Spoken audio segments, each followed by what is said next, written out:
Hello students, welcome to my channel direction vision. और आज हम इलास्टिक कांस्टेंट यानी स्ट्रेंथ ऑफ मटेरियल में इलास्टिक कांस्टेंट पर कुछ ऐसे कॉन्सेप्ट डिस्कस करेंगे। जैसा कि हम लोग पिछले वाले वीडियो में एक एक न्यूमेरिकल पर कॉन्सेप्ट डिस्कस कर रहे थे, क्योंकि मेन पर्पज आपका रिवीजन कराना है। आने वाले टाइम में एग्जाम जो यूपी आर्मल हुआ चाहे यूपी ट्रिपल एससी जेई हुआ, और चूंकि आज का जो टॉपिक इलास्टिक कांस्टेंट है और इसमें हम लोग थोड़ा सा और ज्यादा एक्सप्लेन करेंगे उससे रिलेटेड, तो चाहे ईएस हो, गेट हो, एनी वन कोई भी एग्जाम हो, यदि आज का जो लेक्चर आप देख लेते हैं तो जाहिर सी बात है आप हर एक एग्जाम में आया गया इलास्टिक कांस्टेंट पर क्वेश्चन सॉल्व कर लेंगे।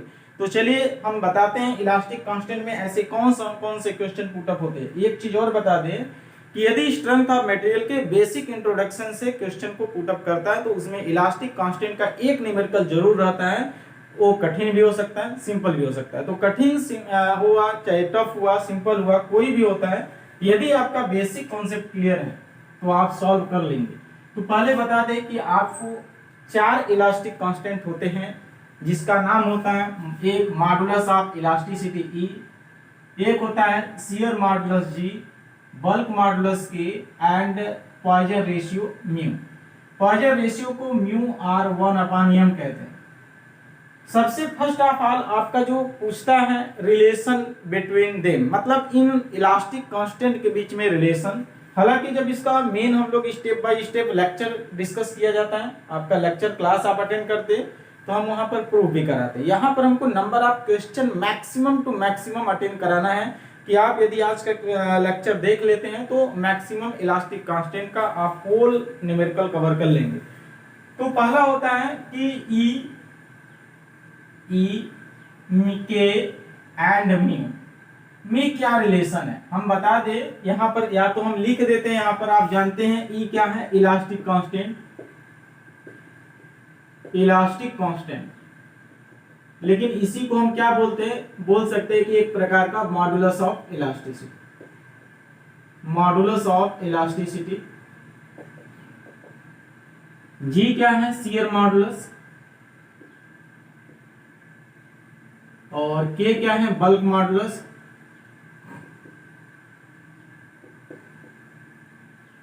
म्यू क्या है, Poisson ratio.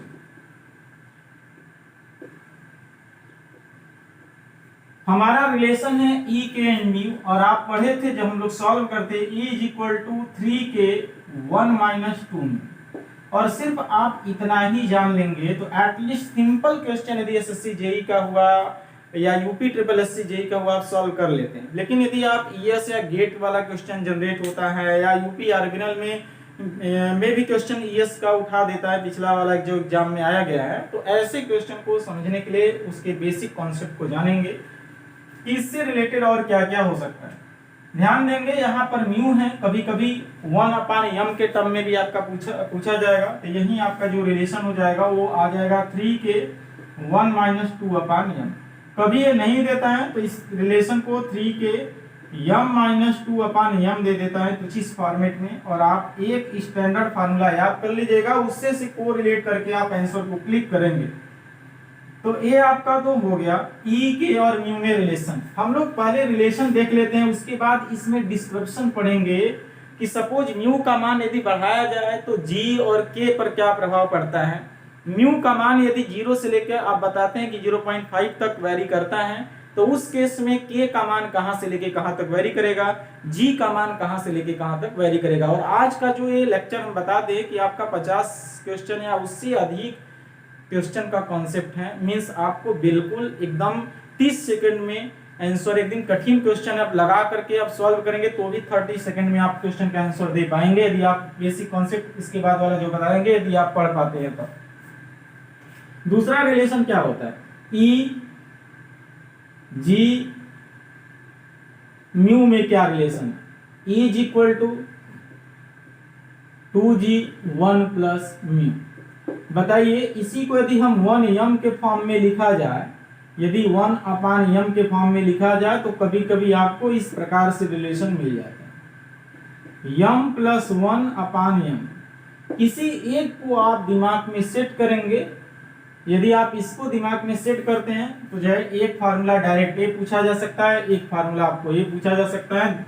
The relation between modulus of elasticity, bulk modulus and Poisson ratio that E is equal to 3 के 1 minus 2 mu, and the relation between modulus of elasticity, shear modulus and Poisson ratio is equal to 2g 1 plus mu। अभी तो आपका एक तरीके से कहेंगे इस तो हम लोग जानते थे, ये लगभग बुक में या नोट्स में हर जगह लगभग आपको मिलता है, और एग्जाम के क्वेश्चन पेपर में भी यदि सिंपल तरीके से पूछा जाएगा तो डायरेक्ट पूछता है। लेकिन हम आज जो बताने वाले हैं वो आपको बुक में नहीं मिलेगा, एक तरीके से क्वेश्चन को सॉल्व करने के बाद ये कॉन्सेप्ट बनाया गया है और ये बहुत ही अच्छा है, बस आप थोड़ा सा वेट करिए। लेकिन इसके बाद एक और कॉन्सेप्ट पूछा जाता है, द रिलेशन बिटवीन, अब देखेंगे म्यू उसमें न रहेगा, ई जी एंड के, ई जी एंड के में क्या रिलेशन होगा। ई जी के में रिलेशन के लिए हम बता दें आपके पास दो रिलेशन हैं, कौन कौन सा, E इज इक्वल टू 3 के 1 माइनस 2 म्यू, और E इज इक्वल टू है क्या, E इज इक्वल टू है 2g 1 प्लस म्यू। हम बता दें यहाँ से आप म्यू की वैल्यू निकाल लीजिए और यहाँ इसमें से भी म्यू की वैल्यू निकाल लीजिए और दोनों को बराबर कर दीजिए, मतलब म्यू म्यू की वैल्यू को एलिमिनेट करना है। तो देखिए यहाँ से हम लोग क्या कर सकते हैं, E इज इक्वल टू या E अपान 3 के is equal to 1 minus 2 mu. इसमें जानते हैं ये तब के लिए फायदा करेगा जब आपके पास टाइम है और किसी कारण से आप क्वेश्चन में कंफ्यूज होते हैं, तुरंत आप कहीं पर स्पीड में आप एक बार सॉल्व कर सकते हैं। तो एटलीस्ट एक 1 मिनट में आपका वैसे भी 30 सेकंड 40 सेकंड में आप सॉल्व कर लेंगे। लेकिन यदि आपको बिल्कुल पता ही नहीं है तो आप नहीं कर पाएंगे। तो E अपान 3 के 1 माइनस 2 म्यू यहाँ हो जाएगा और हम यह कह सकते हैं कि 2 mu is equal to 1 minus E upon 3, और यहाँ से यदि निकाला जाए mu is equal to 1/2 minus E upon 6 के, तो ये तो म्यू की वैल्यू यहाँ से निकल गया। इस रिलेशन से हम लोग ऐसे कैलकुलेट कर सकते हैं कि क्या कर सकते हैं, E upon 2g is equal to 1 plus mu. देखिए E upon 2g 1 plus mu, और यहाँ से म्यू की वैल्यू को कैलकुलेट करेंगे तो आपका E अपान 2g माइनस 1 हो जाएगा। इन दोनों में देखेंगे तो ये मालूम चलता है कि म्यू म्यू को हटाते हैं मतलब कैंसिल हो जाएंगे और बचेगा 1/2 माइनस E अपान 6 के, और ये हो जाएगा E अपान 2g माइनस 1। देखिए 1/2 प्लस 1 ये इधर जाएगा E अपान 6 के और प्लस E अपान 2g। अब बताइए यहाँ पर हो जाएंगे क्या, देखिए यहाँ पर लिख दे रहे हैं 3 अपान 2 is equal to E upon 6 के प्लस E अपान 2g। अब 2 से हम लोग दोनों पक्षों में भाग देते हैं, ये बचेगा 3 अपान 3 के प्लस E अपान g। अब एक काम करेंगे, यहां से हम लोग क्या करेंगे 3 kg ले लेते हैं नीचे, और यहां से हो जाएगा E कॉमन ले लेंगे, बचेगा g प्लस 3 के। तो E की वैल्यू कैलकुलेट करेंगे, E इज इक्वल टू क्या हो जाएगा 9 kg अपान 3 के प्लस g। तो आपका रिलेशन जो आता है यहाँ यदि हम लोग लिख दे रिलेशन, तो E इज इक्वल टू क्या आएगा 9 kg अपान 3 के प्लस g। तो कभी कभी कंफ्यूज होते हैं, ध्यान देंगे नीचे आपका g रहता है, तो आप कुछ बच्चे क्या करते हैं कंफ्यूज होते हैं कि यार यहाँ 3 रहेगा, यहाँ हम बता दें आपको E इक्वल टू 3 के होता है, तो हमेशा आपका जो मल्टीप्लाई 3 का होगा किसमें होगा, बल्क मॉडुलस में होगा, यानी k इक्वल टू 9 kg अपान 3 के प्लस g होगा। लेकिन आपका ये कभी कभी रिलेशन नहीं मिलता है, कौन मिलता है, देखिए उस रिलेशन को किस प्रकार से प्राप्त करेंगे। चाहे तो हम एक काम करेंगे 9 kg को एक तरफ कर लेंगे, 9 kg इक्वल टू E 3 के प्लस g, ऐसे कर सकते हैं 9 kg इक्वल टू 3 के E प्लस E इंटू जी। अब kg E से हम भाग दे देते हैं सभी में, क्या E के जी E के जी E के जी सभी में, देखिए k और g के जी कट जाएगा, 9 अपान E हो जाएगा, k से k कटेगा, E से E 3 अपान g प्लस E से E कटेगा g 1 अपान k। अब आपको कभी कभी इस रिलेशन यानी बताएंगे ये ES या गेट में भी क्वेश्चन पुटअप हुआ है, लेकिन इस फॉर्मेट में नहीं पूछ करके इस फॉर्मेट में पूछा जा सकता है। रिलेशन होता है 9 अपान E 3 अपान g 1 अपान k, 3 अपान g